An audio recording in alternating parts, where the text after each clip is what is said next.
keeping students and school employees away from the dangers of the coronavirus while continuing with business operations?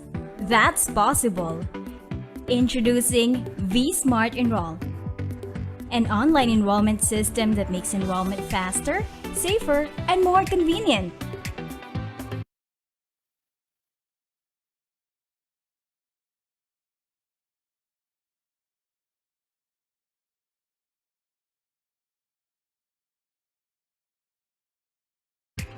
With V-Smart Enroll, all relevant documents can be processed and organized in the comfort of your own home. Here's what V-Smart Enroll can offer. V-Smart Enroll works online and it promotes a 100% paperless transaction.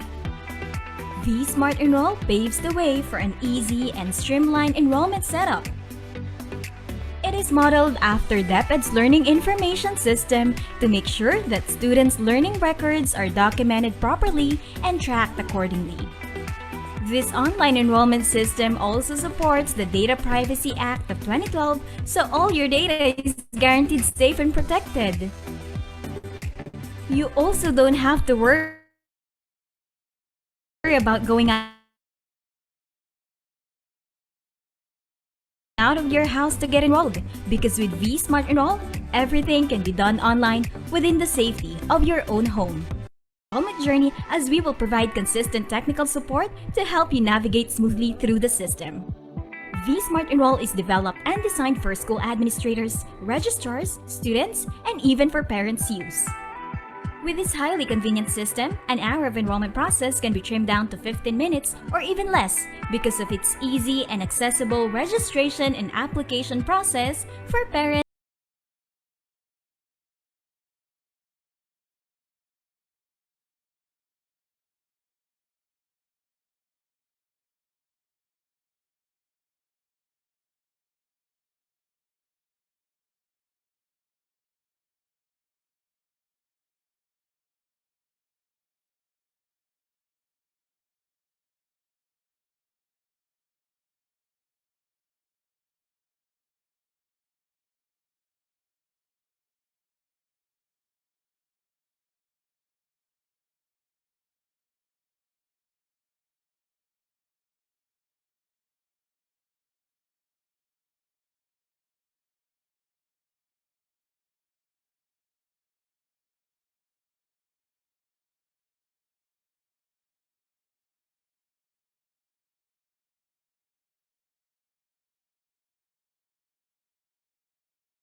Makasaysayang araw po sa ating lahat.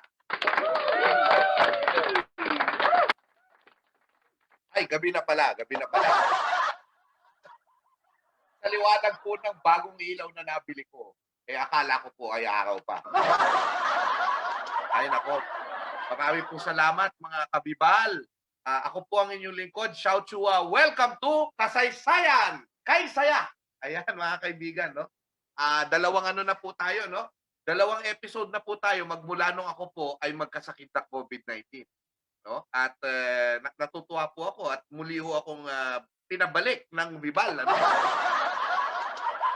Para po makapaglingkod sa inyo. At syempre, pinasasalamatan natin ang ating mga hardworking people. Nandyan si Tope Vargas. Yan na, siya na po yung ating tumutulong sa atin mula sa Vibal. Maraming salamat, Tope, sa lahat ng ginagawa mo para sa ating show na sorry, grabe, nakakahiya, no? Wag po tayong mag-alala, tao lang po, no? Tao lang po. Ang show po natin, gusto ko lang magkaroon tayo ng konting perspective, ano, kung gaano na po karami yung ating episodes, mga kaibigan. So, gusto ko lang tignan, balikan, no? At tinitingnan ko lang yung ating records, ano? Yung ating last episode po, no, mga kaibigan, yung po tinatawag natin na nung June 8, ito po yung The Love of Reading. Ito po ang ating 22nd episode. So, naka 23 episodes na po tayo sa Vibal Group, Kasaysayan, Kaysaya. No? And sino po ba? Siyempre, ang ating mga sino ang ating mga anong tawag dito? Mga audience dyan. Siyempre, ang ating mga masipag na guro. I pay tribute to you. Kasi kahit po mahirap po itong pandemic, sa ating online class, mas nakaka-stress, mas ang hirap kapain ng mga estudyante, no? Hindi mo alam kung nakikinig ba sila o natutuwa pa ba sila sa iyo, no? Patuloy po. Saka lalo na yung iba, hindi sila online. Mga modules, no? Ang mga pinapadala. Naku po. I pay tribute to you. At itong Vibal, binibigyan kayo ng serbisyo na tulad na nito na libre. Meron kayong pa-certificate, si Mayor ang Vibal, ano? Pa-certificate. Ito po, subukan po ninyo. Kung kayo may mga schools, online schools ngayon, ay puntahan nyo po yung Vibal shop at yung mga textbooks natin ay pwede pong ma-access through vSmart. No? Po, kahapon and ngayon, ang start ng online classes po sa tinatawag natin na De La Salle University. So, ang textbook ko po sa GERPIS o yung GE Readings in Philippine History ay yung Unraveling the Past na sinulat ni Nakamagay at ng kanyang mga kasama. President po ng PHA, si Ma'am Maria Luisa Kamagay. So, bibili po yan through the Vibal shop and then makakatanggap kayo ng vSmart na pwede download yung vSmart application and from there, ma-access nyo po yung mga textbook na iyon. So, yung mga estudyante nyo, ganun din, pwede rin po nilang ma-access. So, napakaganda po ng ginagawa ng Vibal. So, isa pang importante na ginagawa ng Vibal, yung mga webinars tulad nito, na sila po yung nanguna sa pandemya. At dahil din dito, nakapagdiwang tayo kahit po sa online lamang, nitong ating quincentennial commemorations. Yung 500 years po ng Victory at Mactan and other related events. So ito po yung pagdating ni Magellan sa Pilipinas at kung paano pong binigyan sila, naging magiliw ang mga Pilipino sa kanila dahil sila po yung nagugutom na. Binigyan natin sila ng magandang pagtrato at dinala sa Cebu. At sa Cebu po ay nagkaroon ng pagpapakilala ng Kristyanismo at nagkaroon ng tinatawag ng nakialam na si Magellan, siya po ay tinalo nila Lapu-Lapu sa Mactan. So, importante po sa quincentennial commemorations, yung tinatawag natin na lalawigan o isla ng Cebu. Okay? Cebu. At naging ground zero po yan ng ating quincentennial commemoration. So, arrival of Christianity in the Philippines and yung tinatawag natin na victory at Mactan. Oh, so diyan po ako po yung naging saksi sa mga pangyayari. Sa mga pangyayari. Kaya po, ano bang maayong gabi, no? Sa inyong tanan, Sugbuanons, ano? Mabuhay kayo. Mabuhay ang Sugbu, no? I congratulate you, Cebu City, Lapu-Lapu City, and other places dito po sa ating quincentennial commemorations in the Philippines. Very successful po. Mabuhay po kayo. And while we were commemorating the quincentennial, I met some people along the way. Oh? Dahil po sa mga quincentennial events since last year, nakilala ko po ang isang magaling na historian, archaeologist ng Sugbu. Wala pong iba kundi si Jobers, Jose Reyes Bersales. Jobers Reyes Bersales. No? Mabuhay ka, Sir Jobers. Marami siyang naisulat na tungkol sa kasaysayan ng Cebu at tungkol sa arkeolohiya ng Cebu. Isa pong mas senior po sa kanya na kinikilala po natin bilang pambansang alagad ng sining, national artist. No? Wala pong iba kundi si Sir Resil Mojares. No? Si Resil Mojares po, matagal ko na ho siyang nakakausap, no? At ilang taon na rin. Pero siya po talaga yung recognized authority din sa Cebu. Pagka sinabing history of Cebu, nandyan si Sir Resil Mojares. No? At yun, matindi yung kanyang kontribusyon sa pagkakaroon ng isang pambansang kasaysayan din. Because eventually, after his aside from his local studies of Cebu, siya rin ay nag-venture sa national history sa pamamagitan ng pag-aaral ng mga kaisipan ng mga propagandista. So, yung brains of the nation siya ang author doon. Gayun din mga kaibigan, ang ating pong outgoing Basilica Minore del Santo Niño Library and Museum Director na si Father Rick, si Father Rick Anthony Reyes, no? Father Rick Anthony Reyes, thank you po, no? Nakilala din natin siya. Yeah. Si Father Rick Anthony Reyes, nakilala din natin siya at siya po ay talagang marami hong impormasyon na naibigay tungkol sa debosyon sa Santo Niño ng Sugbu. So ngayon po, ang gagawin po natin ay pag-usapan natin, hindi lamang po 1521 ang kasaysayan ng Sugbu. Yun ang gusto kong i-emphasize dito. Marami ako nakilala along the way na pwedeng magbigay sa atin ng ideya tungkol sa ano pa ba ang mga ibang bagay na pwede nating malaman tungkol sa Sugbu na hindi lang mahalaga sa lokal na konteksto ng kanilang kasaysayan, kundi rin sa konteksto ng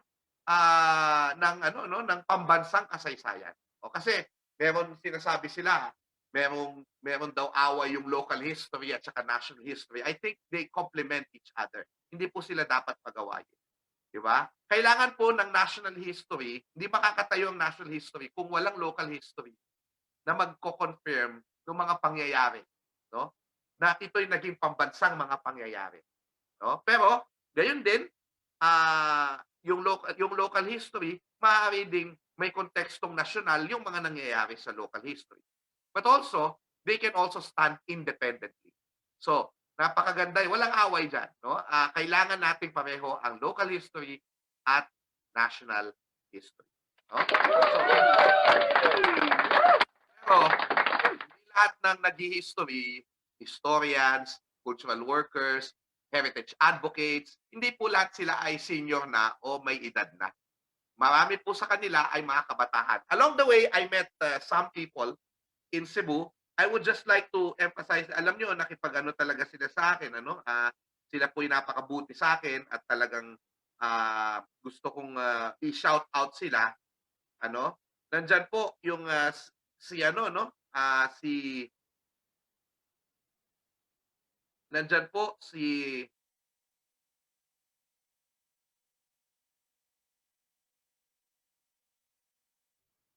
Christian Joseph Bonpua. Tinignan ko yun kasi baka magkamali ako, 'no? Si Christian Joseph Bonpua, 'no, na talagang, ah, nagkaroon kami ng mga conversations. Tinulungan niya ang National Quincentennial Committee Secretariat, 'no?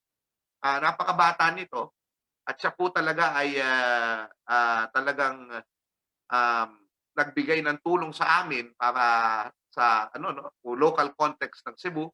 Gayun din yung kanyang kaibigan, maano sila, mahilig din sila sa ecclesiastical history at saka sa history ng devotion. So, sa Cebu, si Bril Jan Salasario Caran.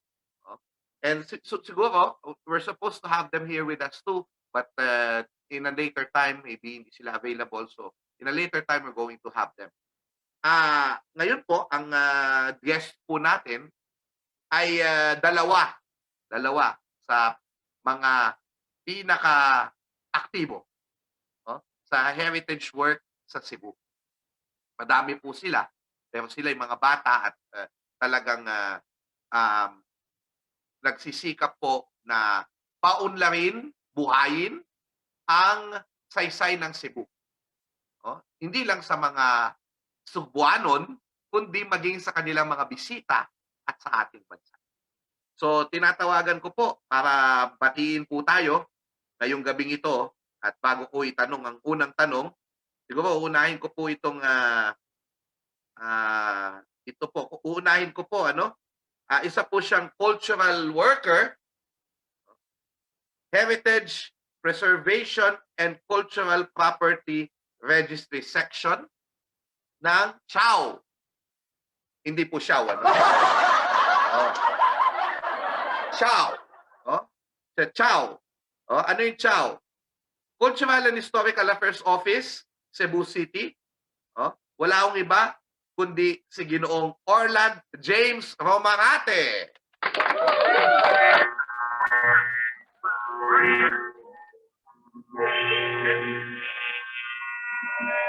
Magandang gabi po. Ay, magandang gabi. Bakit parang may robot dyan sa ito? Paligid.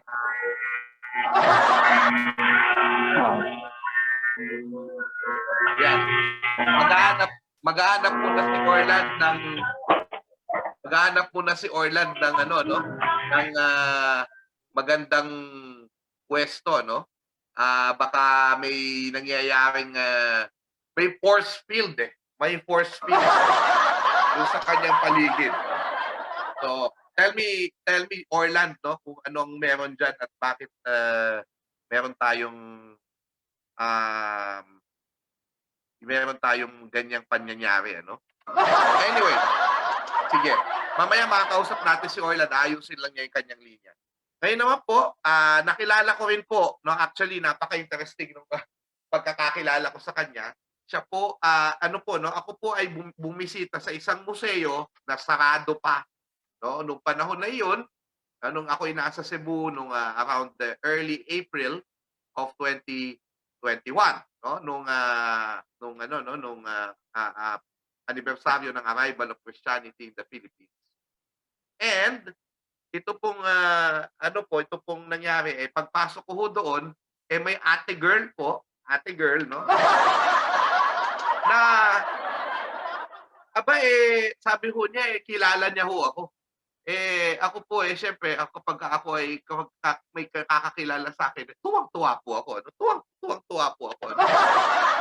And she toured me around that museum and she will tell us about that museum today. And napakabata din po niya and she'll tell us the circumstances of paano po ba siya nahilig po sa heritage work at sa ginagawa po niya ngayon. So I would like to call the Deputy Executive Director of the Sugbu Chinese Heritage Museum. Please welcome si Binibining Chanda Pearl Simeon. Maayong gabi, Chanda. Hi, Shav. Nice to meet you again. Yes, nice to meet you too. I can remember no na kaya ako na inspire na imbitahan tong mga young Turks in Cebuano history. It's also because nung tinutour mo ko, sabi ko, no, people should know about this museum. People should know about the sana mabisita po nila after the pandemic, no? Mabisita nila yan. Alam nyo, kahit no pandemic, hindi natatapos yung trabaho ni Chanda. And we're going to, di ba? And we're going to talk about that. Kumusta ka, Chanda? Kumusta? Yeah, I'm fine.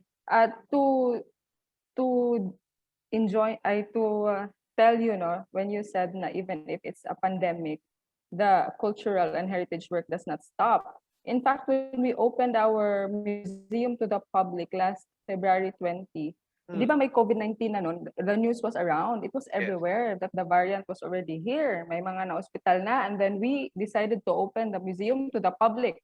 And it's a Chinese museum. What with all the anti-Chinese sentiment, saan ang gagaling yung courage namin, di ba, to open? And then you know what our one-liner pitch was? It's always a good time to celebrate history. It's always a good time to celebrate history. Yeah. Parang it's never a bad time. Never a bad time. Gusto ko po yan. Gusto ko yan. Exactly. Diba? Parang kay Xiao Chua yan. Kahit pandemya, kahit nung nag-lockdowns, sabi ko, wala na akong ginagawa. Wala na ng klase. Sabi ko, ay hindi naman ako doktor. I cannot help the poor. I cannot help. Sabi ko, we will talk about history. We will go live again. And that is what we did. And that's what also Vibal did. Diba? Salamat, Chanda. Wait lang babalikan ko lang si Orland. Orland, baka naman umayos na yung linya mo at wala na yung force field.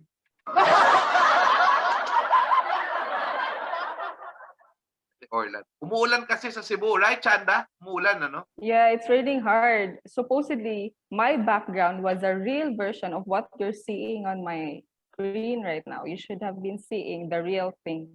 Yeah, later on you will talk about that, ano? Yeah, I will. Sige. So, while Orland is fixing his line, mamaya titila namin yung ulan and I'm sure he can join us, no? I'm excited kasi this is Orland's first time. He's really articulate. Siya yung contact ko na diyan sa Chao, ano, sa Cebu City, no? At si Briner, Kuya Briner, shout out po sa inyo.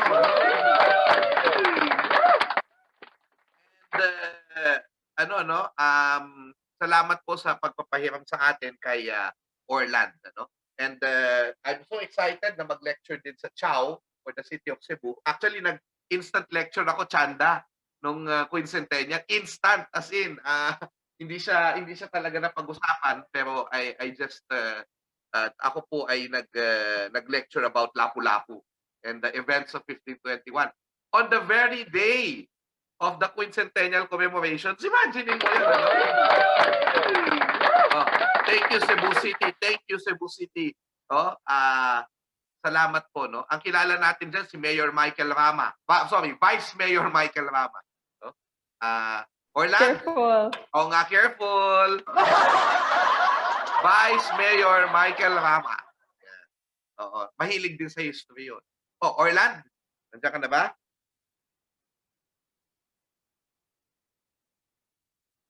Sige, mamaya natin punta. Orland, hi. Yun! Yes po. Magandang gabi po. Bati ka muna, Orland. Magandang gabi po sa nagsubaybay ng Vibal Group lecture with Prof. Xiao Chua. Yes. Magandang gabi po. Maayong gabi. Tama ba? Sige. So, Orland, siguro uunahin kitang tanungin bago si Chanda, no? Orland, paano nag-start ang iyong hilig dyan sa ginagawa mo ngayon? Heritage worker ka, no? Nag-aaral ka ng history din ng Cebu. How did that start, your interest? You tell us about your journey.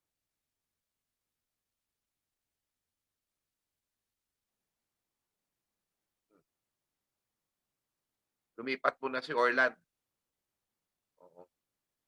Anyway, sige. I'll ask that question to Chanda first. Sige, Chanda.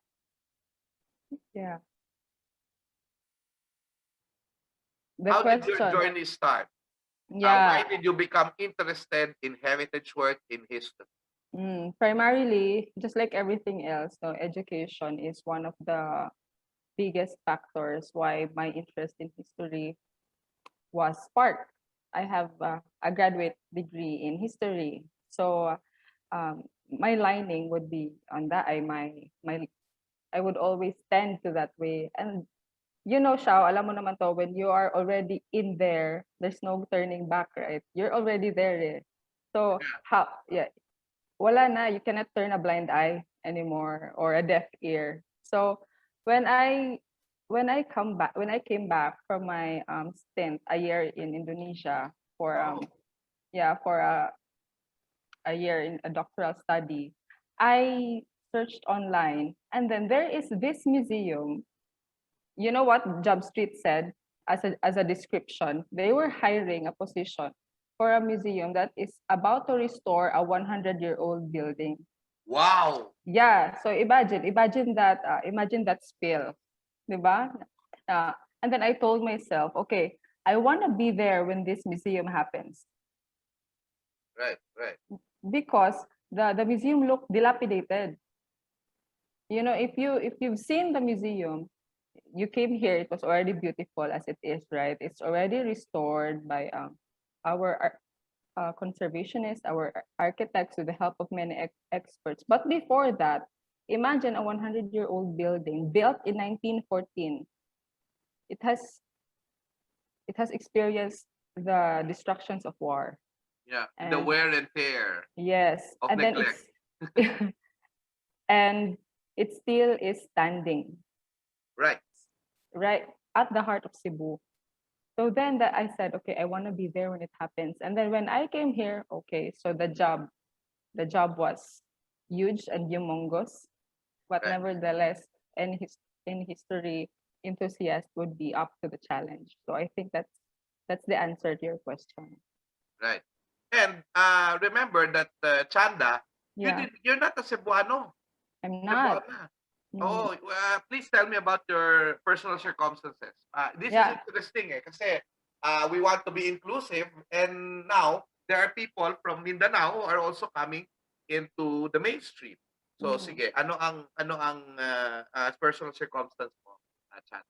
I'm from Lanao del Norte. It's the land of beauty and bounty. O, di ba? May ganun ba kayo? Correct. From the land of beauty and bounty. Kaya Region 10, Northern Mindanao. Kaya beautiful ka eh. Thank you. Chanda. Yeah, So, but and then I think you studied in Western Mindanao State University, is that right?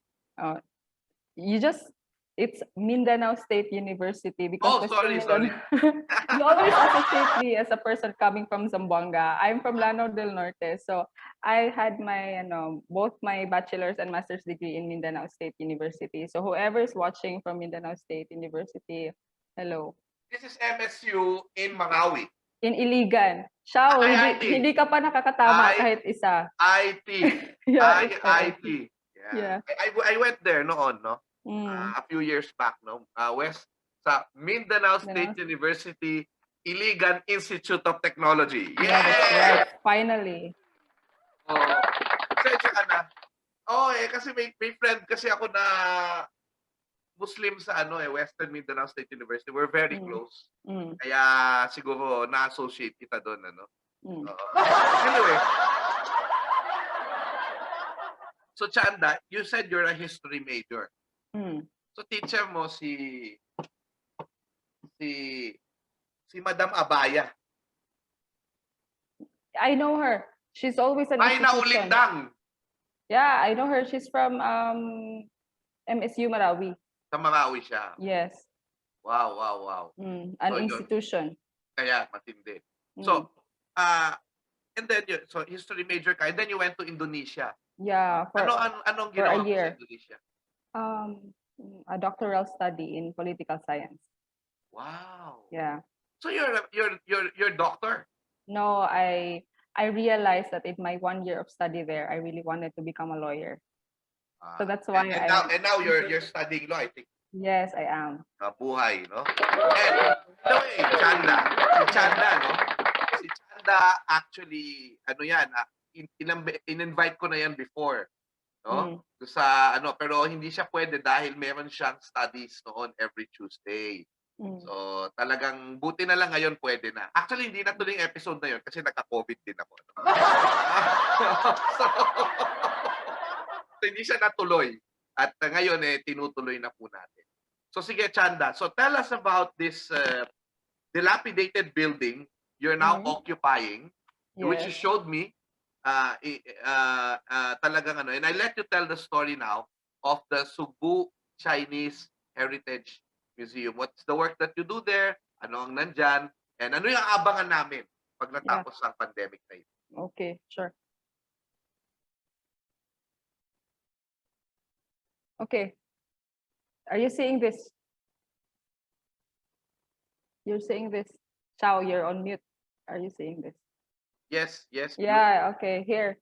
This is our museum, Sugbu Chinese Heritage Museum, right at the heart of Cebu City. In fact, you know what, Xiao? When I ride a taxi, what I tell taxi to go me to, because they don't know where this museum is. They don't know where the Gotiauco building is, because we only had 1 month of exposure, because right after February 20, nagka-COVID na, so we had to close. Oh. But it's in the heart of the city that when I ride a taxi, I tell the taxi right in front of Cebu City Hall, and they know it. So by the time that you go here in Cebu, anyone who's watching who wants to come to Cebu City, just tell them, I want to go to Cebu Chinese Heritage Museum. It's right in front of Cebu City Hall. So that's it. Wow. I want to take you back to that time when, like, imagine yourself, you were me, searching the internet, and then there's this advertisement: a 100-year-old building needs an officer to take charge of it. So, you know, and then this does not look even close to that, nothing at all. Napakalayo na ng mukha nito from what it was before. Yeah. So this is our recent picture, because recently we just installed our facade lighting system wherein we can showcase its elegance and structure, right? We can show different colors of the building every night. So and it depends also as to the celebration. So we can cater to the celebration and celebrate through colors. So as you can see, that's just one of the many colors that we can showcase every night rather. So this is how it looks at night. So if you pass by, you will see a variation every night. Yeah, and this features the colors of the Philippine exactly. flag. We just celebrated the Independence Day last week. In celebration for that. So here you can see we are a heritage structure in Cebu City.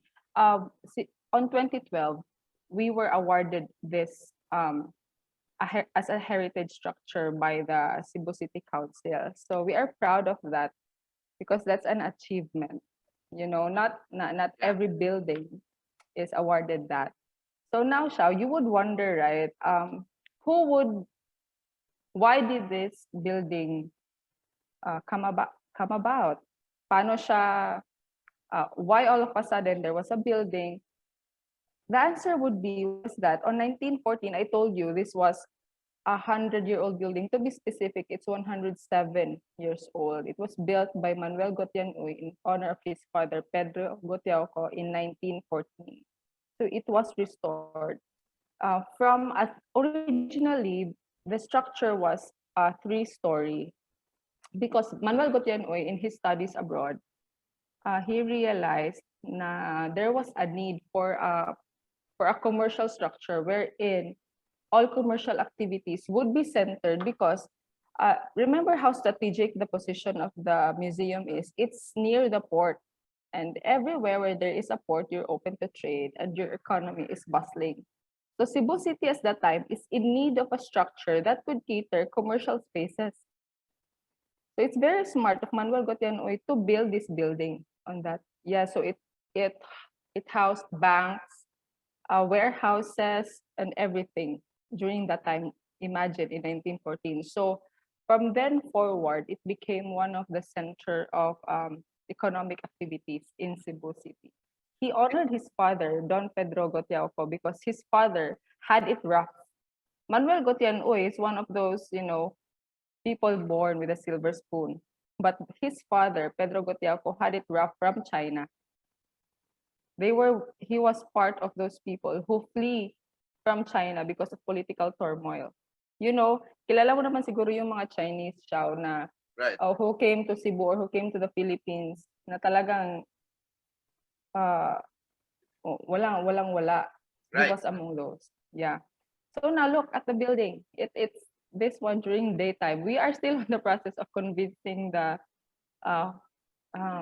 Globe and Smart and whoever telecoms to please fix the wires. Because it's, na hindi siya nakaka-block siya ng view ng museum, but nevertheless, it's still as beautiful as it is. Just take a look at it. If you can see at the upper part, it's Gotiauco building. The Gotiauco building now houses the Sugbo Chinese Heritage Museum.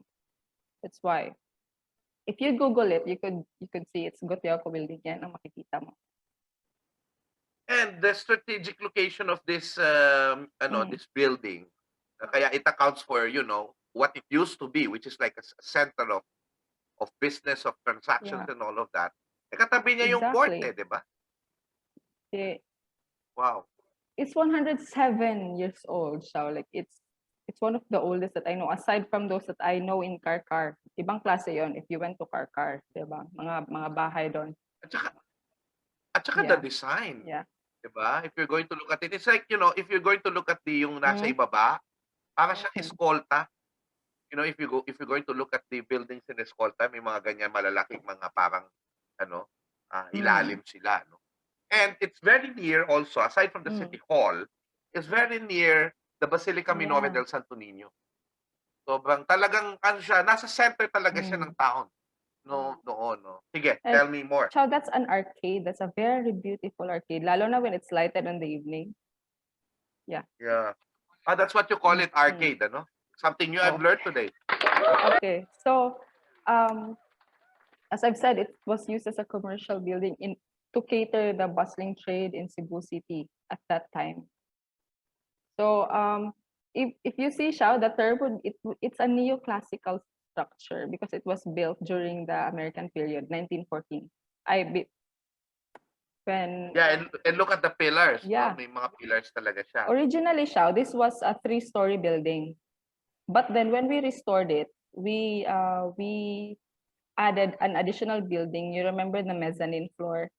So that we could cater more narratives in the museum. The journey of the Chinese to Cebu City in particular. Right? Oo, tama. Kaya pala parang makikita mo dun sa labas parang meron ngang parang may binabaan kayong something na floor para maging That's porch. mezzanine. That's the mezzanine floor. We added that one. Wow. Yeah. Okay, So great. here, my background, which is now this one, this is our Mona Lisa. Our Mona Lisa. That's how we describe it. Our Mona Lisa. The junk, yes. I will give context to this, Chanda, no? Kasi when we go to the National Museum, you have the Spoliarium, right?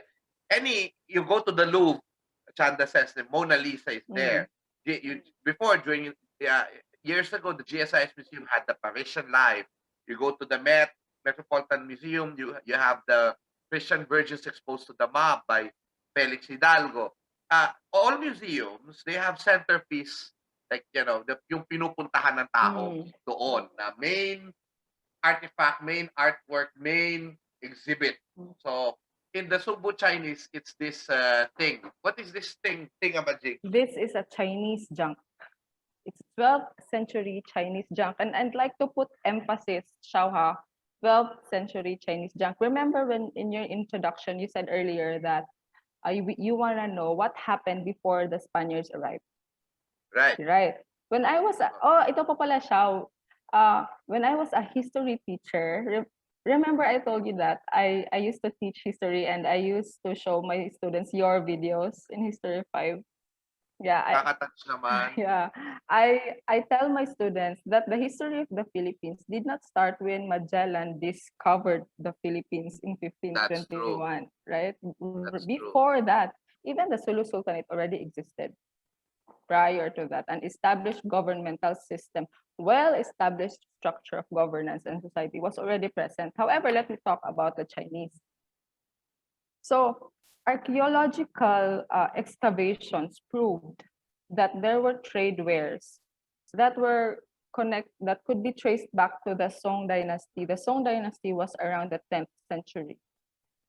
So Yeah. meaning to say, prior to the arrival of the Spaniards, there already existed a form of trade between the Chinese and the Filipinos and Cebuanos, to be very specific. Even in fact, there were ceramic wares when they arrived here, right? The Spaniards arrived. So this boat, this Chinese junk was very significant in that trade. This is a result of Chinese craftsmanship. Yeah. When you combine indigenous technology and craftsmanship, this is what happens. This is a scaled down model, Xiao. So this is 1:6. So this is a scaled down version. Just imagine the real thing times 6 of this one. Right, right. So that used to navigate the Southeast Asian seas.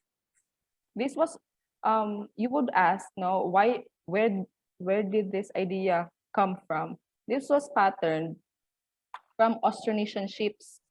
So this was that passed through. So Kumbaga, Chanda, yeah, this is where you see that the Austronesians actually were the source of the navigational techniques and knowledge of the Chinese who eventually became master navigators. yes. Right? So, nauna ang Austronesians, nauna yung mga Pinoy kasama dyan actually.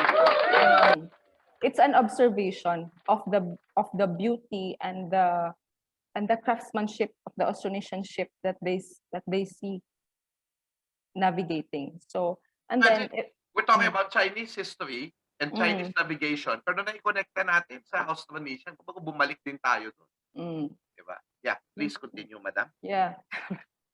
So the watertight technology made it safe for open sea travel. You know the vastness of the sea, and this is how it looks like. Shao, remember when this is the bird's eye view of this junk. Right. Yeah. See, that's how detailed it is. So when you look at these very small creatures, and may I just give a shout out, one trivia. This junk was made by a Cebuano. Oh. Yeah, our very own Cebuano architect Castro. He paints as well. Yeah, so Galing. sobrang galing. So meaning to say, Cebuanos don't need to go far, right? We have our very own talent here. And of course, Sugbuanons, i-feature nyo dyan, syempre, your own talents para makita rin ng, kasi maraming visitors yan, especially pagdating ng tapos tong pandemic, sorry, bawal. Rated PG tayo. Rated PG. Maraming teachers po. Pandemic na ito. Sige. Yeah, see, that's how detailed it is, Chow. Aboard the junk, they used to bring with them everything that they have to bring with them, because just like what I said, during around 19th century, political turmoil was a great political and social turmoil happened in China. Right. Living conditions was so poor that workers revolted. As usual, right? Parang Les Miserables. So they revolted. So when they revolted, the government cannot control them anymore. And then wars came about. So just like any other person, they needed somewhere for a better pasture. And saktong-sakto in 1860, around this time, Cebu port, the port of this island province we call Cebu, was open for sea trade. Was open for the world. This is after the galleon trade ended. So yan yung context niyan, di ba? When we're talking about Philippine history and yung changes in in the economy, di ba? Nagkaroon ng Mexican Revolution, So, Mm. and other revolutions around the world na bumagsak ang Spanish Empire sa Latin America, nawala yung galleon trade. And so Yeah. the monopoly, nawala yan. And so they allowed traders from other countries to come in. Yes. And I think this is also the time when there are it is very much needed yung mga middlemen, no? Very much needed sila. So ito na nga yun, no? Dumating na rin yung mga Chinese, and a lot of the Chinese were part of that, Yes. change in the economy, Chanda, di ba? Yes, around the 19th century. So, parang ita-timing mo siya sa opening of the Suez Canal, so international trade then, no? So, Right. yeah, it's there's never an accident in history, Chow, remember? course. It's always interconnected. That's how my professor would say it. There's no accident in history. Ang lahat ng bagay ay So, magkaugnay. sayaw naman dyan. Magkaugnay ang May sayaw lahat. yan, Chow. Oh, of course. And I cannot do that, no? Yeah. Sige, Chanda. Continue. Sure. Continue. So here's the projection mapping of the Cebu port area development during the American period. This one, it's Cebu in 1873. The picture on your left, we would show the development of land when the Americans came, and then they had to reclaim land because business was bustling. They need to have more land near the sea, near the port area. Oo. At Yeah. hanggang ngayon, ugali ng Cebuano yan, di ba? Nagre-reclaim. Allah, is that a good thing? Of course, okay lang. Oo. Yeah. So when in fact the museum is standing on a reclaimed land. Ah. Yeah. Ah. We're standing that every time kung may heavy equipment dyan siya, well, the museum, I just want to assure the viewers, it's sturdy and strong enough. But when a heavy equipment passes by, talagang nag-shake yung ground because we are standing on a reclaimed land. We are part of that reclamation efforts by the Americans to foster economic activity and to cater more businesses. Wow, the ever-expanding city. Yeah, exactly. And then on your left, there's a trade route of the Chinese throughout Asia from the several ports of China. Like what I said earlier, when the Chinese came, they came from different ports because even in China, ports were also opening for trade. Because remember, they isolated themselves before, and then poor living conditions forced them to open themselves for trade as well. So this is a simulated port showing trading activities. This was one of our events. I think this was our opening, if I'm not mistaken. The photos. Tumulong sa inyo ang is that Red Root? Artist No. Cooperative? They're our designer. Yun, galing. Nakatrabaho ko rin yung mga Red Root, no? Doon sa aking documentary on, I think, Andres Bonifacio, yung May Pag-asa. So, shout out po sa Red Root Artist Cooperative. That was in coordination with Kenneth Cobonpe. They were closely coordinating. Cobon Pue. So, ano It was design ni Cobon Pue dyan? It was Kenneth's idea. The junk as our Mona Lisa was his brainchild. Wow. Yeah. Nag-iwan ba siya ng dyan, ng silya? Wala. We hope, right? Yeah, we hope. So, hello, Kenneth, if you're listening. Shout out kay Kenneth. Mag-exhibit ka ng chairs. Yeah, exactly. Okay, Xiao, so remember when you ascend, then our narrative would be sa museum, just to give an overview on the listener and on the viewer, and kung pupunta man kayo sa museum. The narrative would always be about the Chinese when they came to Cebu, their plight. So on the ground floor, that's the arrival of the Chinese, their story. Why did they come here? Where did they come from? What was their story? And then when you go up to the mezzanine, that was their departure, a part of the diaspora of the Chinese throughout the world. That's why on the second floor, we would be showing you a migration pattern of people around the world and also Chinese throughout the world. So ito sa right photo nyo, these are documents na photocopy lang, but it's a simulation of Chinese departure from China because of political and social turmoil at that time. That was the main reason. They had to flee. They had to find better pastures for their children. Oo. Di ba kasi may mga Boxer Rebellion, Yes. mga panahon na yun, all of that. Kasi the twilight already of the Chinese Empire. Nagka-opium Diba? war pa sila and Opium all those. Wars, Mm. diba? Yung si Reyna Dowager. Nung panahon namin yan, Chanda, kasi may cartoons nun, yung Julio at Julia Kambal ng Tadhana. Hindi tayo magka-generation, Xiao. Oh, I know. You're young. You're old. I'm joking. You're younger. No? Yeah, so The way you talk, you're so matured and you're so articulate, and it makes me feel so young. Ano? Sige, Chanda. okay, and this is our second floor. It's a showcase of artifacts. As of the moment, we are there are a lot of Cebuanos, Xiao. You would be surprised. The number and the amount and the vastness of their collection of artifacts, that even our curator and our archaeologists would say that these wares could be traced back to the Han Dynasty, to the Sung Dynasty. And if you ask them, paano to napunta sa kamay mo? These are very precious. And you know what their answer would be? It was one, binabayad sa kanila because the peasants there then had no money. They only had this. Whoa. Yeah, because some of these people were owners of shipping industries. Right. Yeah, so, and then ito then parang it's barter, or it just ended up to them. It was loaned to them, and then they did not have any idea that it was this precious. So while the museum is still ongoing, its exhibit conceptualization, we cater to showcase the artifacts of collectors. So ito yung showcase namin. So private collection ito na hinihiram, nilo-loan yeah. Sugbu Chinese. And then it's safely kept sa vault namin. So yeah. So I told you before that the museum has 4 stories. We have the ground floor, the arrival, the mezzanine, continuation of the stories. What's exciting is that on the second floor, you would see how they assimilated in Cebu, how they settled and assimilated.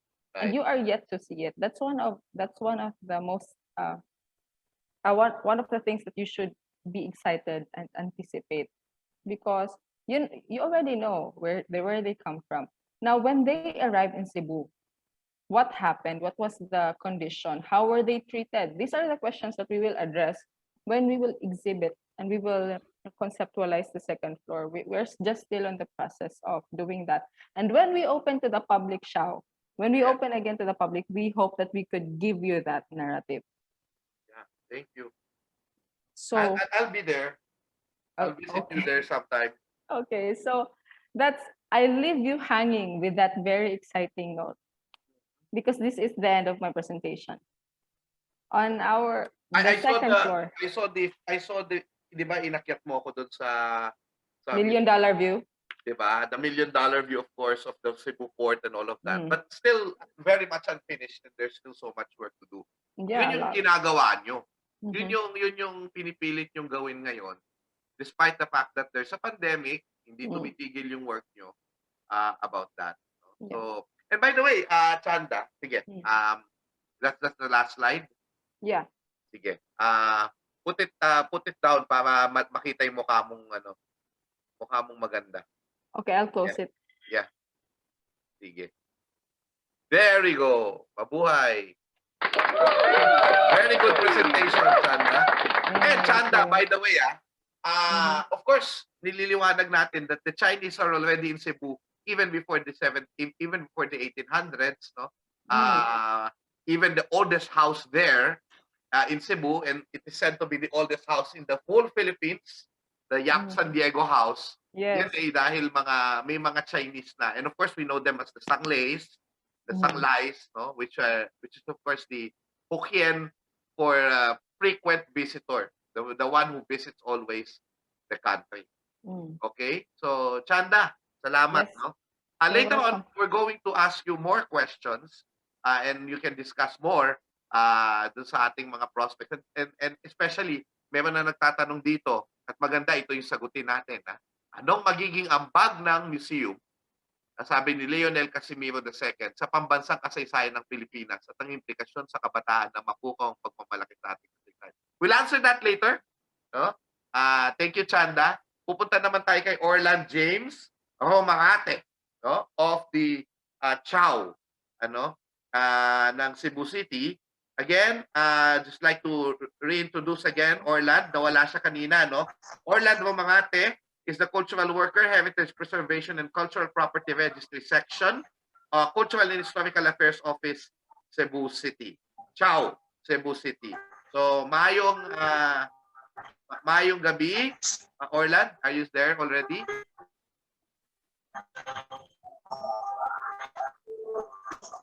Ang gabi, gabi sa nanonood sa live. Yun, maraming salamat Orland, Buhay. Okay, Orland. Ang tanong, how did you become interested with this work? Ano ang journey mo? Bakit ka napunta sa cultural and heritage work, pare? Ako, nawala po, mga kaibigan. Si Orland, Nawala siya. Sige. Mahihirapan si Orland kasi mukhang may signal problems po tayo sa Cebu dahil umuulan po doon ngayon. So, mga kaibigan. Chanda, sabi ni Reynold Deloy,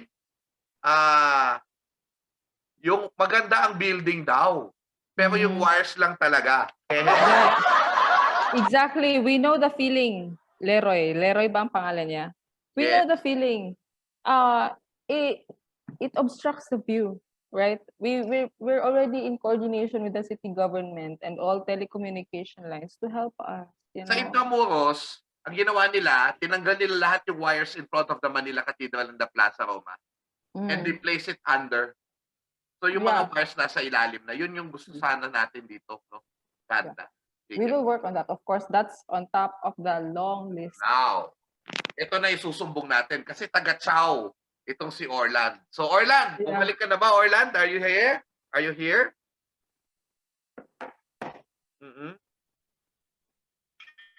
I think Orland is really affected sa Ulan. Oo nga eh. Sayang. Kaya nga, hi Orland, can you hear us? Nako. Choppy ka talaga, Orland. Oo. Talagang may part 2 tayo. May part 2. Magkaka-part 2 tayo pagka hindi ka nakapasok.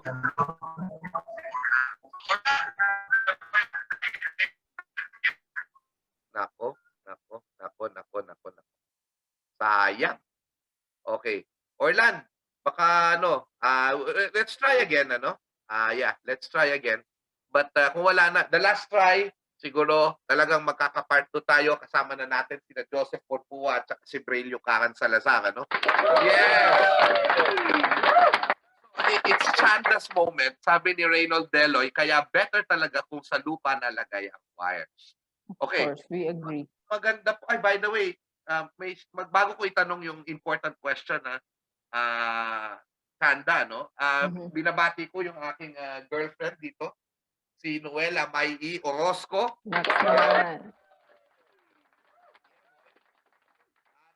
Binabati ko rin ang aking ina, si Vilma Briones Chua. Binabati ko po sina Edna Apundang, Briones Apundang, kapatid po ng nanay ko, si Tita Daed, and then of course si Tito Dani. Kumusta po kayo sa inyong panonood? Salamat po sa panonood ninyo. Binabasa tinitingnan ko yung mga dito. Ang dami po nating now we have 128 active viewers and 367 likes, maraming salamat po sa inyo. And they came from different parts of the Philippines. May Olongapo, Zambales, Pangasinan, Quezon City, ang dami po pang Bacolod City. Thank you so much. Hindi ko kayo mababasa lahat ang inyong mga Ibang klase yung following mo siya, at ang Vibal, kasi free certificate to eh. Para tayong nagpa-seminar dito. Ayan, sabi ni sabi ni Caleb Kiel, this is nice, Muratag Gatur. Muratag Gatur. Thank That's you po. Bisaya. It's Yeah. it's translation para tayong nagtutour. Yun, para tayong nagtutour. Tsaka ano, magaling yung tour guide natin eh, no? Actually, guys, maganda to, no? Pag history teacher kayo, pwede ho kayong maging tour guide. Yan ang isang magandang racket po yan. Oo, di ba, Chanda? Yeah. Oh. Ikaw magaling ka eh. Tinuro mo ako nun eh. Oo. So, sana matour din ka namin dito ng mga historians dito sa Manila. One day. Yes. Orland, are you there? Orland, are you still with us?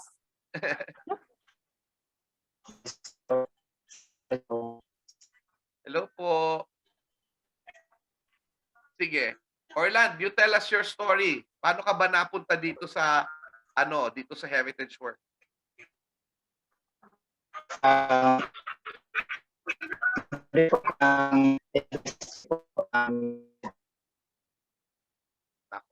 Iyon na.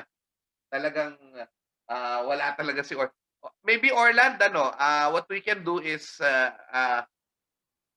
talaga magpa-part 2 na lang tayo tapos hindi ka muna uuwi, ano? Doon ka sa office, magte-tape tayo doon sa office natin, sa Chow. Mas malakas ang internet siguro doon sa City Hall. Oo. Hindi sa City Hall, sa Rizal Library sila eh. Nag-o-office tong Chow. Orland, pa-part 2 na lang tayo, ha? Para mas maayos yung internet mo. Pwedeng i-tape natin yan from the City Hall. From the Rizal Library. Okay? Thank you, Orland. Sige. Ganito. Wala na ba tayong sabi ni Joffret Resurrection, bago po ba dumating mga Spanish, may mga Chinese settlers na po ba sa Cebu? Ayan. Actually, I don't know if Chanda can answer that, kasi hindi pa ako nakakabasa ng account, pero I'm sure the Chinese are frequently there.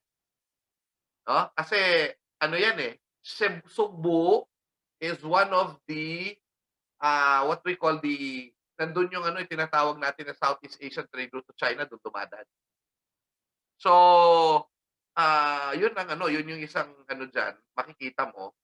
And even in the context of 1521, talagang din yan, tabuan. Cebu is what we call a tabuan.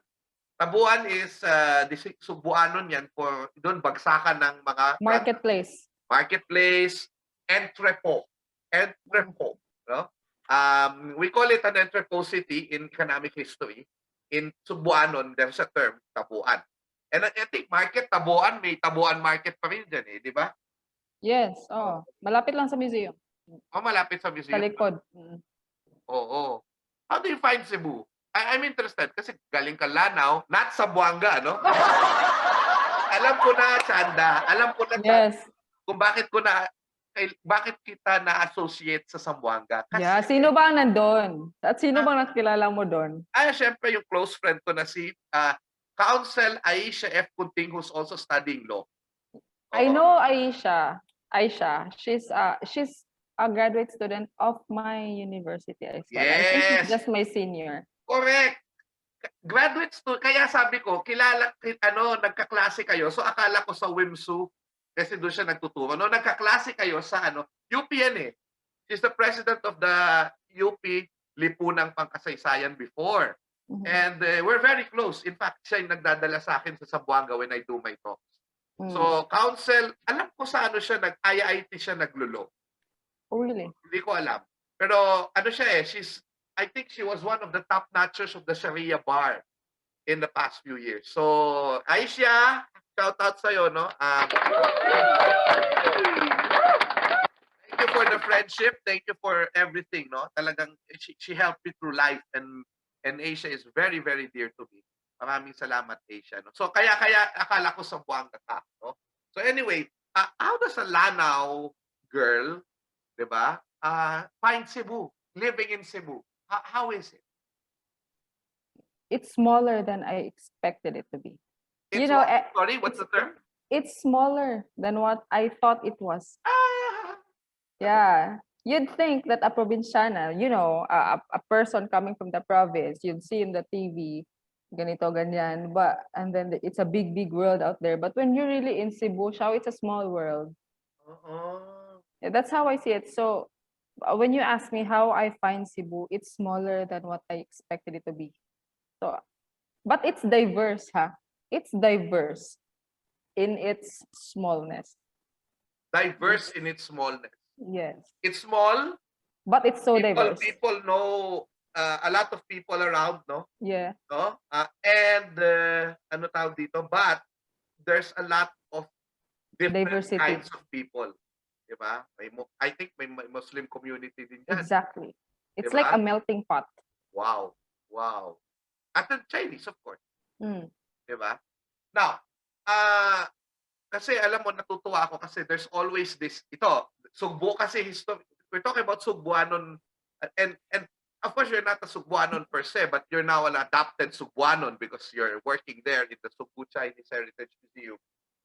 What can you say about this? Parang there's supposedly daw antagonism between the Sugbuanons and Sugbuanon and parang yung local history, and then of course in the local culture, local language, and then the national history and the Tagalog, so-called Tagalog imperialism. What can you say? How do you weigh in this what we call debate? There's always a balance. They do. If you were to ask me, there's no debate as to who outweighs who, as to who is greater than who's better than who. It's complementary. One exists always with the other. Right. So there's no debate. In my head, there's no debate between local history and national history because, shall remember, if you only view history from the lens of the victor, Right. then what's in it for the oppressed? Exactly. At the same time, if you view history from the eyes of the oppressed, then the victor's pen would lose its power, right? So it's always a balance between the two. There's a synergy, there's balance. Yeah. And all. And I think ganito, Chanda, no? Some of the intellectuals, I think, no, and not everyone, they're saying na doon, nag-refuse daw mag-Tagalog and all, and there's parang antagonism and all. But I do not see that in ordinary Cebuanos. You know, you go to the tabuan, you go to the bilihan ng gitara and all of that. They talk to you in Tagalog. They talk to you in Filipino. Yeah, in Okay. my case, I speak in English because kung magtatagalog ako, Yung accent. no, it gets entangled. I can express better myself more. Pero sa Lanao ba, ano bang language? Bisaya. Bisaya. So, Bisaya pwede. Mm. Bisaya talaga yung language mo. Mm. Oo. Wow. Hindi kasi ano yun na nga. People when I go there, people are nice to me, in fairness. I love going to Cebu because people are nice to me. No? So, yeah, and then they say they watch my show and all of that. So thank you. Kasi yun nga, no, nandyan ako nung April, and the teachers and all of that, they have so much, I so much enjoyed your humanity. Your humanity, di ba? Kasi victory and humanity tayo, di ba? And sabi ko nga, at least nila inaaway si Xiao Chuo masyado, no? Sino bang naging hostile sa'yo? Ano, you want to ask me something? Saan ba nanggagaling yung hugot mo? Who was hostile to you? No. Well, a lot of people are hostile to me, ano? Alam ng mga teachers 'yan, ano? Yung mga fans ng mga diktador, 'yan, ayaw nila sa akin, ano? Well, also yung ano, may mga ano 'yan, may mga tao na not necessarily antagonistic to me, pero hostile sila sa mga nagtataguyod ng wikang Filipino as the national language, because you know they are supposedly protecting the what we call the local languages, Indigenous languages. Kasi ako dili ako hindi ako agree na patayin ng mga local languages. Pero it's not for me, it's not for the Tagalogs to decide that. Because you know, if you're going to not use your language, you're the ones who are going to kill it. And a lot of us discourse in English. Diba? So, yun yung problem dyan. It's not Filipinos going to kill the local languages. Diba? Kasi kung gusto nyo buhayin yung local languages nyo, gamitin nyo. Diba? Pero kasi yun na nga, minsan, nagiging ano na rin eh, aside from English, Filipino, in all fairness, Filipino is becoming a language of power. Mm. Diba? Kasi pag marunong ka mag-Filipino, may business opportunities yan. Diba? May mga pwede kang mapuntahan. Makapunta ka sa Maynila. Diba? So, yun. Yun ang makikita natin dyan. Anyway, oo. So, si Orland, we have decided that we're going to do a part 2 of the Sugbuanon Kwentuhan. No? Maraming salamat. Now, so we have time for Chanda sa kwentuhan natin. I hope she's still enjoying this moment. Palapit lang bang house mo dyan? Sana hindi ka masyadong magbiyahe. Yeah, don't worry about it. I have my junk with me. Yes! Woo! Okay. We'll now go to the this is from Sykes. Sorry. This is from Cedric C. Campillo. Good evening po, Professor Xiao and Ma'am Chanda. You know Chanda, that name is like Chanda Romero, remember? Yeah, I always get that a lot. So, I'm Cedric from Carmen, Cebu. Shout out! Question is, can we reform or add in the curriculum, specifically K-12, about this local history, heritage in education? I think we should ask DepEd that. Okay? Yes, of course.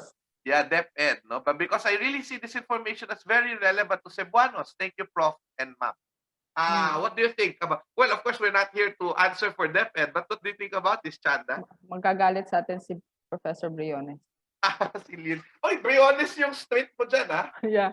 Yeah, to answer Wait, this. Wait, yeah. Chanda, before you say something. MC Briones. Corner P. Diba? Burgos Street. Corner P. Burgos. You know, I'm Michael Charleston Briones Chua. So Yeah. the only missing is Chua. MC Briones. MC Briones. Michael Charleston Briones. In fairness. Sorry. Wow, that made your day. Yeah, I made my day. Okay, Chanda. So what do you think of this it being included in the curriculum? Yeah, his question siya was actually, if I were to put it into context, is in the current curriculum sa K-12 nila, they feel that there is a need to integrate local history, right? That's the question. Now, the answer would be, of course. I remember when I was studying in my graduate degree, we had a course on local history wherein we had to have a cultural mapping of a specific barangay. And then, in fact, what my classmates used to have a cultural mapping of their own city. And then only when they had that cultural mapping of their city, of their town, people knew of their history. No one will write it for you. That's one of the things I learned about history. If you do not write it, no one will write it for you. Right, exactly. History is always written by victors. If you do not write it, wala talaga. There's none left for you. So, yes. Pero of course, that's for DepEd to decide.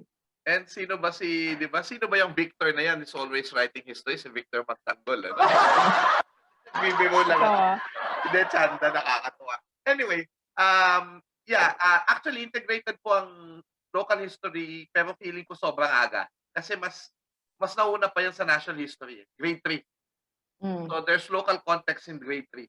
And by the way, sharer, Sugbo Chinese Museum. Sino ito, no? Naghahalik-halik pa, no? What's happening? Hello po. And then you have, meron po dito si Nanet, Chanda's mama here, watching from Lanao del Norte. Okay, that's my mother. Shout out to my mother. Yes! Watching.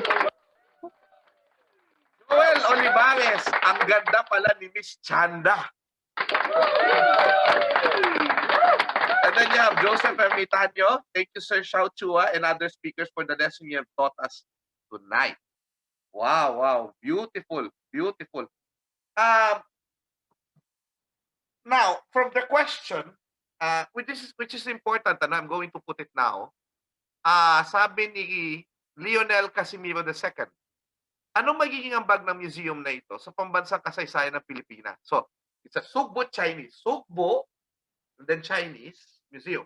It's about a certain group of people that might have a heritage from outside the country, pero they have settled here and have contributed here. Diba? So, ang tinatanong niya, may implication ba sa national history ito, itong museum na ito?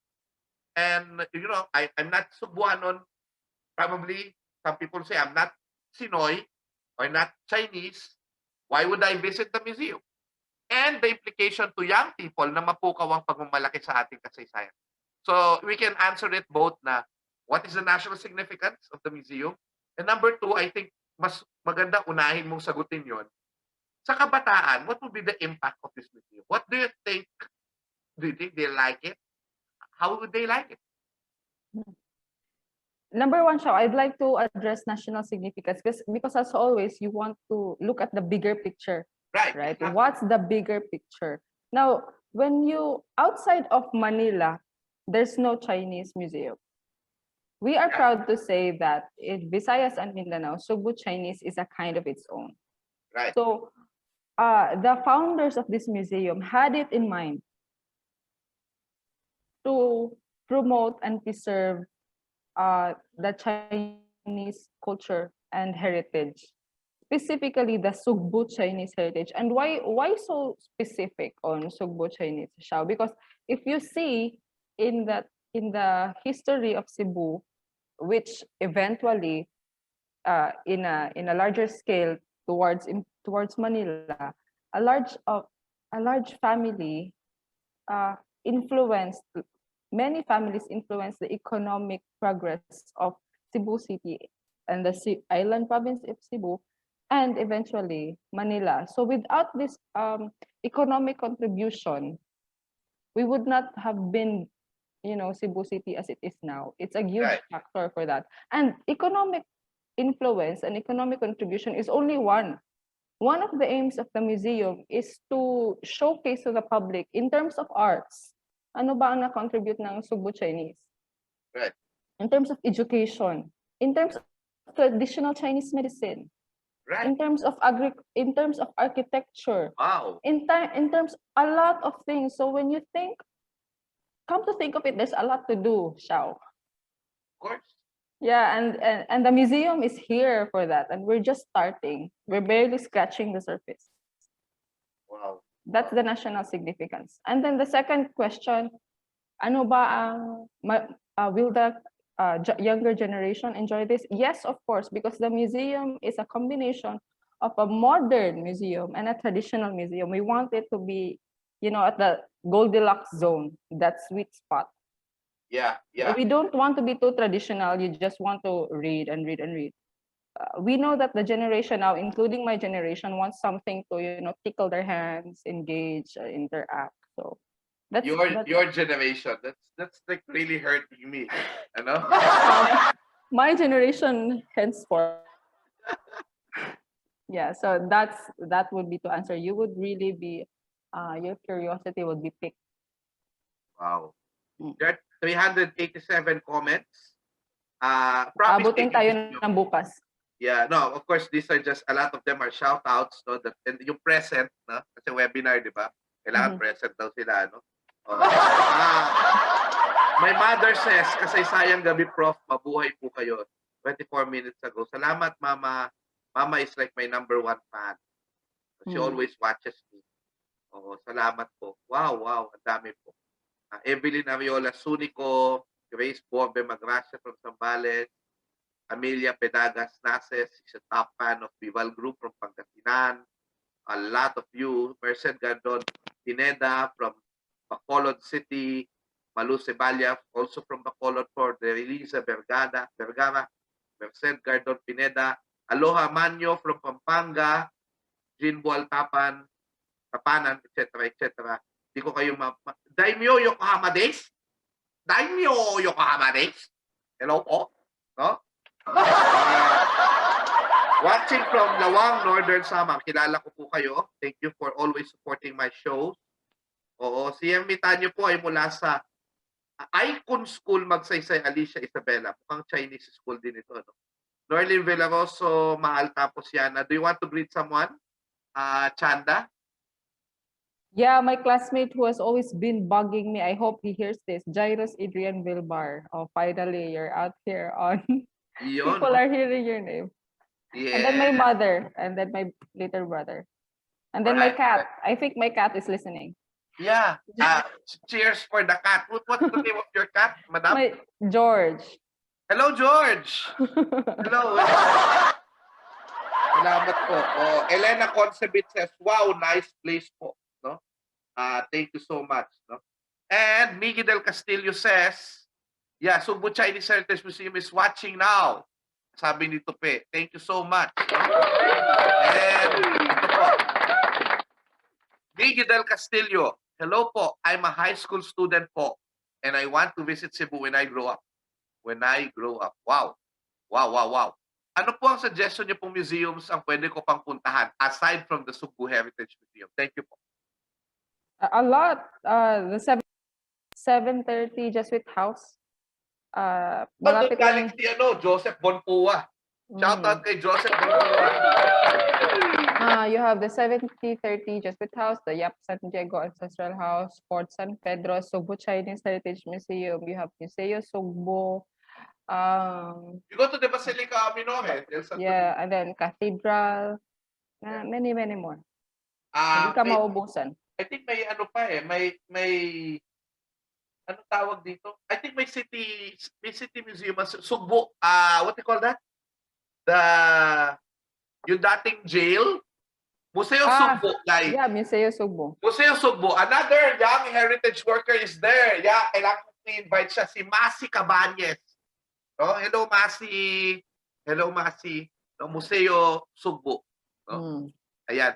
Yung executive director mo, batiin mo. Yeah, she's here with me. You know, Shaw, this is a team effort. It takes a village. Yeah, to raise a child and to raise Sugbo Heritage Museum.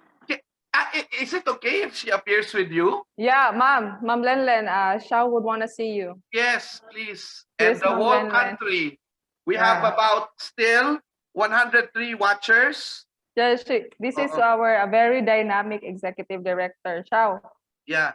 Okay, you cannot see her here. There you go. Hello, ma'am. I met her during my visit. Salamat po for allowing us. Oo. But you're very beautiful. Maraming salamat po. Akala ko mapagsasalita natin siya. But we will not disturb her. Thank you so much, ma'am. Sobrang thank you so much for the effort that you do, for the things that you do. Before it's still 8:26, so I just want to ask you, Chanda, who are the people behind this museum now?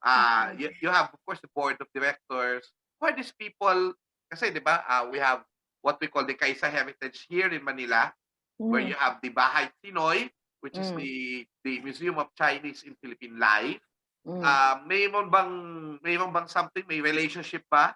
Of course, not necessarily as something that is formal relationship or what, pero may mga ugnayan ba kayo with the historians also from Manila and all of that?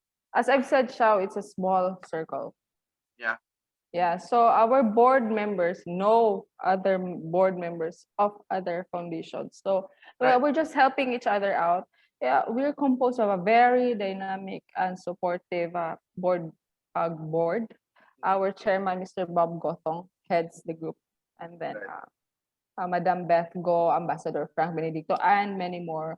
And in fact, we are already on this journey, Shao. You know that the museum is a non-profit organization. Oh, yeah. So our fuel is the donation from the people. Yun. That's our fuel. So we cannot everything you saw in the museum was from the Sugbu Chinese community. So that's how enthusiastic they are to promote and preserve the Sugbu Chinese heritage. Because if we will not do it, then 10 years from now or 20 years from now, their grandkids would not know about what their forefathers did. Right. Yeah, when we built the museum, the thing in mind was always that when my grandchild looks back, I want him to be proud of his Sugbu Chinese heritage. So that's why we run on donation. We always go on fundraising campaigns so that people who would want to donate on our cause and our advocacy would share the same sentiment and see the beauty of this work. Chanda, mahalaga yung mahalaga yung sa mga Filipino-Chinese, sa mga Tsinoy, tsaka sa Chinese, ethnic Chinese, mahalaga yung ancestor. Yes. Mahalaga yung pagrespeto sa ancestor, and part of pagrespeto sa ancestor is also knowing about what their experience, the hardships, the whatever that happened to their heritage, the beauty of their culture, di ba? Kasi people want to talk about being Filipino. Mm. And some people would say there's something pure Filipino. And then when you have Chinese blood like myself, I'm already what? Fourth generation Chinese. My great-grandfather was the Chinese. Sorry. My great-grandfather was the ethnic Chinese. It's Chan Bunlin. Mr. Chan Bunlin eventually married Francisca Reyes Chan. And eventually, they had my grandfather, Kintin Chan, who became Chan Wantit. Chan Bunlin, then Chan Wantit. He became Kintin Chua, changed his surname, and that's the father of my father, Charles Demetrio Chua. And I'm already what, fourth generation Filipino Chinese. I don't know the language. I don't know much about the culture. Pero proud ako na meron akong ethnic Chinese heritage. It's the same percentage as Gatok Tomas Rizal, who was descended to Domingo Lamco. No? Pero, despite the fact that I'm already Filipino, I'm a Filipino. Diba? Wala akong alam sa pinapabalik nga ako sa China ng mga tao. Sinasabi nila, bumalik ka na sa China. Sinasabi nila sa akin, kasi daw Chinese daw ako, na historian. Wala na akong babalikan doon kasi Pinoy na po ako. So, yun nga, how does this museum address all of of course, we have a problem with the People's Republic of China, not the Chinese people, Chongkoren per se, di ba?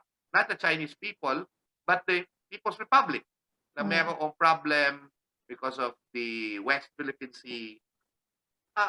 Of course, people will come to your museum and will have these thoughts of maybe they're not so comfortable with Chinese because of our West Philippine Sea problem and all of this, all of the things that are happening now politically. So how does this museum address these questions? What? The tension? Yeah, the tension and all of that. Yeah, as much as possible, Xiao, one of the tenets of the museum is to be honest and to be true to the story. Right. Right? When you write history, when you tell history, when you tell that tale, you have to be impartial. That's the only way to go. So when we said that we are going to show the journey of the Chinese who came from China, who came to Cebu, assimilated and settled and fueled the development of Cebu, we try to be as honest as possible as to their hardships, as to their as to the discrimination they felt, as to the negativities that surrounded them. So it's always about transparency and honesty in your narrative. That way you would know you'd strike a balance. That's when true. you Kasi you cannot deny it's there. Yes. Diba? The tension is there. Pero it's also an opportunity to explain that the Tsinoys, the Filipino Chinese, they're not, diba, necessarily faithful to China because they have rooted themselves here. They took root and they grew here, diba? And embrace the culture. They're already Filipinos. Speak the language. Diba? They speak the language. Bisaya sila, diba? Pilipino sila, diba? And yun na nga. I think it's an opportunity to talk, to have conversations na, what we know about China is not just what we know now about it, the tensions that we have. Meron tayong relationship with them that stems for about 1,000 years, diba? And in many ways, kasi we do not want to have war with China.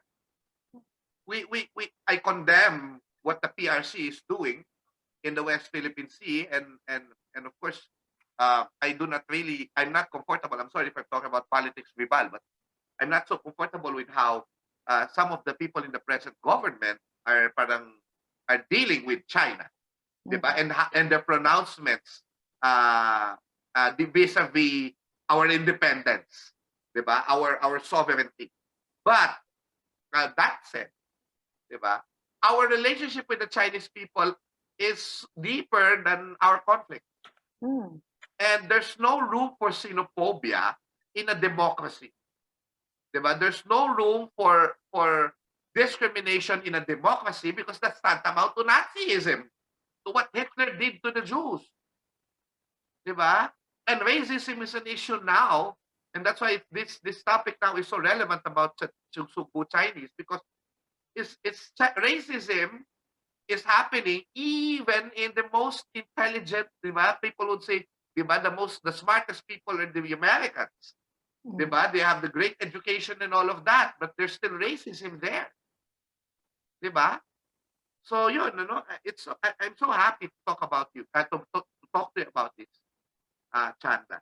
Yeah, because come to think of it, Shao, remember when we opened the museum, that was what was in our mind.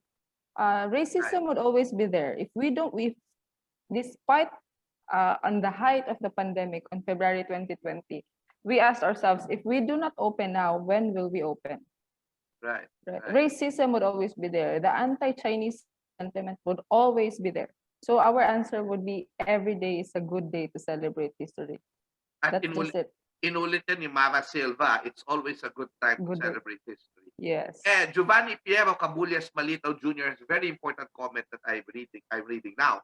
I think there is this mentality that Cebuanos do think that in history, it's always the Imperial Manila that is highlighted. I think this stems from the regionalist views our ancestors have.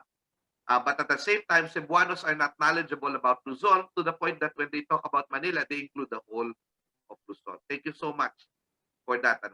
Michael Anthony Ngo says, thank you, Sir Shao and Ma'am Director, Deputy Director. A bulk of Chinese here in Iligan use Cebu as a waypoint.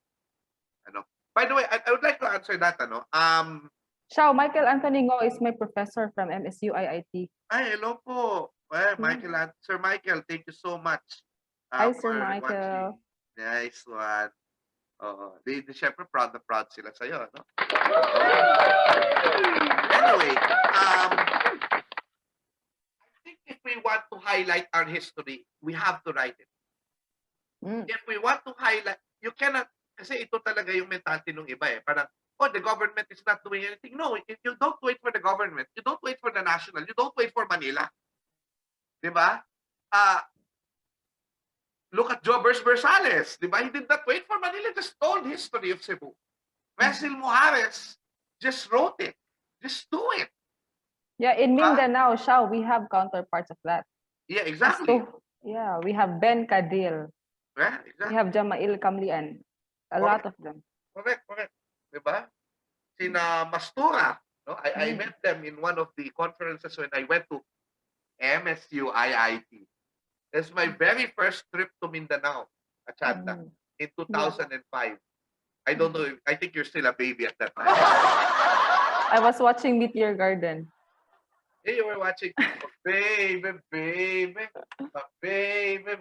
You know, I'll tell you something, if you look at my hair now, you'll mistake me as Wasile.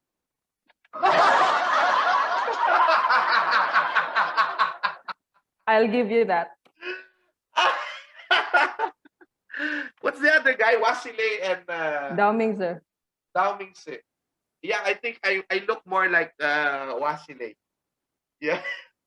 Grabe, nakakahiya. You see, look at my hair. I'm sorry. We're just having fun here. Ladies and gentlemen, you're still with Kasaysayan, Kaysaya, Vibal Group, Kasaysayan, Kaysaya, and I hope you're having fun. Siguro we're now we're now wrapping up, So, I guess I'm just looking at other comments, but I think we're wrapping up, sige. So, Chanda, siguro, what I want you to do is to tell us, how do you encourage people to, kasi di ba parang pandemic, people have other priorities than history. In fact, IATF, I think until very late until very recently, still did not think of museums as essential. Yeah, I know your question, Xiao. Like, how Yeah. do you see art as essential? Yeah, how do you see art as essential? And by the way, I think we have to be careful again because there's the D variant, Yeah. which is again, di ba, that you know, we tried to really open up in Manila last March, and then suddenly there's the UK variant came and nag-spread na naman ng virus, and you know, eventually people we know now have viruses, and I got the virus as well, ano? And eventually, of course, now I think we're trying to we're it's under control in Manila, but eventually people are now being warned that to brace ourselves. Brace ourselves. This is like the warning that this might. But how do we find significance? At paano natin nahanapin ang saysay ng sining, kultura, kasaysayan sa panahon ngayon ng pandemya? Lalo na pag pinag-usapan natin ang mga lagakan natin, ang mga museo, lagakan ng ating kalinangan. Yeah. I learned that you remember, Xiao, that museums are considered non-essential. Right. Mostly everything that comes to do with art is non-essential, even movies, even concerts, non-essential. But come to think of it, when you are cooped up in your room, what do? You read a book. That's a form of art. That's literature. You listen to music. That's a form of literature. You watch a movie. That's an expression of artistry, of creativity. Netflix. You write a poem, right? Right. And now it helps you survive every day. Right. And then you say it's non-essential. Come on. Yeah. Right. I mean, if you can go to the mall and practice social distancing, then I believe that you can do that with museums. Yeah. Yes. You can control the people coming into the museum. Mm. Sugbu Chinese has a very large area, diba, where people can walk around. Diba? So, yeah. Every day of our lives, Xiao, at this pandemic, when we are all cooped up, the only coping mechanism we have is to read, to write, to sing, to cook. Right. All forms of art. And culture. And culture. And they said it was non-essential. Yeah, that's a thought to ponder. Wow. And with that, I guess, diba? I'm saying thank you for the time, and I hope you enjoyed the conversation. Of course. I think you did. I did. We did. No? You're so articulate. It's so wonderful to be with you tonight. Chanda Pearl Simeon, Deputy Executive Director of the Sugbu Chinese Heritage Museum. And so, just to tell everyone, if they want to know more about the Sugbu Chinese Heritage Museum, what we do, what we're about to do, they can visit our Facebook page and our Instagram page, still on the same handle, Sugbu Chinese Heritage Museum. Help us support the cause, help us further the advocacy. And if you have money, donate. Yeah. Thanks for pointing that out. Yeah, donate. Thank you, Chanda. Okay. You're wonderful. Thank you, Xiao. Yeah, good night. And so, we're now here in the end of our episode tonight. Inglisero. Okay. Giovanni Pietro Cobillas Malitaw Jr. also said, I think there's this mentality that Cebuanos do think that, okay, nabasa ko na to. Richard pala said, I just want to raise a question. If we Filipinos have good historical ties with China, why is this not discussed in our history books? I believe this ignorance leads to the hatred against the Chinese. Well, actually, it is discussed. It's in the books. You read Vibal books, it's there. But sometimes, ang ginagawa natin, hindi natin masyadong ina-emphasize yan. There's always may notion tayo ng pure Filipino. And I think that is not correct. Sasabihin nila, mayroong,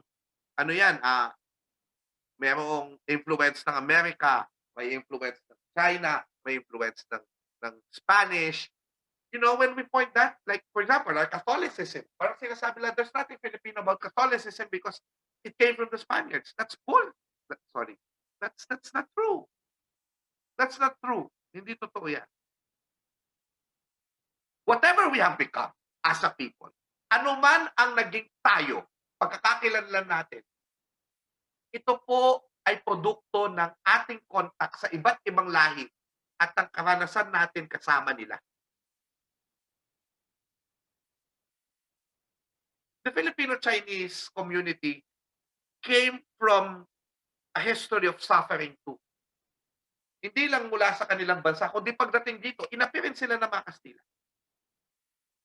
Ngunit sa kanilang pagsisikap sila yung mga naging bahagi ng ilustrado, marami sa kanila ay naging bahagi ng ating pakikibaka para sa reforma, pagdating ng panahon, naging bahagi ng kalayaan. Nandiyan si Gregorio Sanciangco, ang Chino na propagandista. Nandiyan si Romanong Pin na sumuporta sa ating revolusyon. Nandiyan si Ariston Bautista Lin na isang negosyanteng tumulong sa ating unang republika at nag-aruga ng maraming Pilipino bilang isang employer. Napakarami pa. The Sugbo Chinese Heritage Museum tells us of a local context of a national phenomenon. In Tarlac, my hometown, napakaraming Chinese. May mga may-ari sila ng mga hardware, may may-ari sila ng mga iba't ibang mga negosyo. Diba? At sila ay may ambag sa ekonomiya, sa kultura ng isang bayan. Diba? Whether ito ay, alam nyo, hindi natin pwedeng sabihin na parang nahaluan kasi talagang halo-halo ang kultura, dynamic ang kultura. At yun ang pinapaintindi sa atin ng Sugbo Chinese Heritage Museum at ang iba pang mga museo tungkol sa mga migrante mula sa ibang bansa. Wala akong purong kulturang Pilipino. Kung ano man ang Pilipino ngayon, yan po ay bahagi ng ating kasaysayan, no? Halo-halo. No? At pinagdiriwang natin yan. Gayon din, panghuli, ang lokal na kasaysayan. Ang lokal na kasaysayan ay partikulang na kwento ng isang partikulang na lugar. Halimbawa, may mga pangyayari sa Cebu na maaaring hindi maiintindihan ng ibang bahagi ng Pilipinas. Ito unique sa kanila ito. Ang mga phenomenon na nangyari sa kanila. Subalit, marami ding nangyari sa lokal na kasaysayan ng Cebu ay nangyari din sa ibang lugar sa Pilipinas. At makikita lamang natin ito kung maraming lokal na kasaysayan ang maipasusulat pa. Mga kasaysayang pampuok. No? Halimbawa, sa Cebu, nandyan ang revolusyon ni Leon Quilat, Abril 3 de Abril, na tinulungan siya ng iba't ibang mga mayayaman at iba pang mga bahagi ng lipunang Cebuano para i-stage ang kanyang attack. Kabilang ng mga Gibelondo, no? Kabilang na ang iba pang mga bayani ng Cebu. Hindi natin sila nababasa sa libro, pero dahil mayroong revolusyon sa Cebu, ito'y nagpapatibay ng claim na pambansa ang himagsikan natin laban sa mga Espanyol noong 1896 hanggang 1898. Kung wala ang Cebu, kung wala ang kasaysayan ng Negros, talagang hukag ang ating national history. Kung Manila lang ang national history natin, hindi yan napakaganda. Sapagkat kung kwento ng Pilipino ang pinag-uusapan natin, ito ay dapat kwentong inklusibo at pinipilit nating isama ang mas nakakaraming Pilipino, Muslim man, Bicolano man, Ilocano man, Kapampangan man, Moro, para maging tunay na pambansa ang kasaysayan, kailangan kasama tayong lahat. Pati na rin ang mga nandito na mga Hudyo, pati na rin ang nandito na mga Chino, na nag-ugat na dito sa Pilipinas. At iba pang mga lahi, Amerikano man, sino man. sapagkat ang bansa ay hindi hindi po siya monolitiko. Hindi po siya iisang mukha. Kung gaano karami ang lahi at mga etnolinguistikong grupo sa Pilipinas, ganun po karami ang mukha ng Pilipino at kailangan natin ipagdiwang ang napakakulay na penomeno na yan na kulturang Pilipino. Pagkat tulad po ng sinabi sa hiraya ni Gat Andres Bonifacio at ni Emilio Jacinto sa Katipunan ng kanilang pinapangarap na bansa, na tinawag nilang Tagalog. Hindi dahil ang mga Pilipino ay Tagalog lamang, kundi dahil sila ay nasa baybayin ng ilog at dagat, mga taga-ilog. At sinabi nila na sa salitang Tagalog, ang lahat ng tumubo sa sangkapuluang ito sa makatwid Bisaya man, Ilocano man, Kapampangan man, etc. ay Tagalog din. Pwede nating sabihin, ang Pilipino ay ang lahat ng tumubo sa sangkapuluang ito at lahat ng pumili na maging Pilipino. Makasaysayang gabi po sa ating lahat. Ako po si Xiao Chua para sa Vibal Group. Kasaysayan! Kaysaya! Bye-bye!